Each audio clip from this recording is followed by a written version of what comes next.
The Artboard tool in Affinity is basically how you add more pages to your project, just like adding more sheets of paper to your notebook.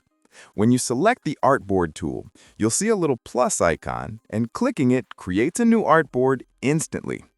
You can zoom out with Control- to see everything, and if you make a mistake, Control-Z fixes it right away.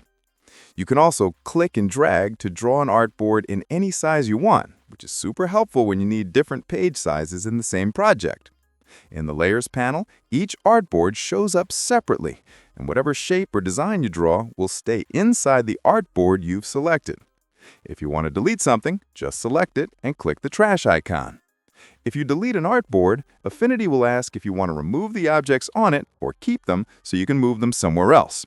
You can even delete multiple artboards at once by selecting the first one, holding Shift, clicking the last one, and deleting them together. The toolbar also lets you choose preset sizes, set your own width and height, and control the space between artboards so everything stays neat.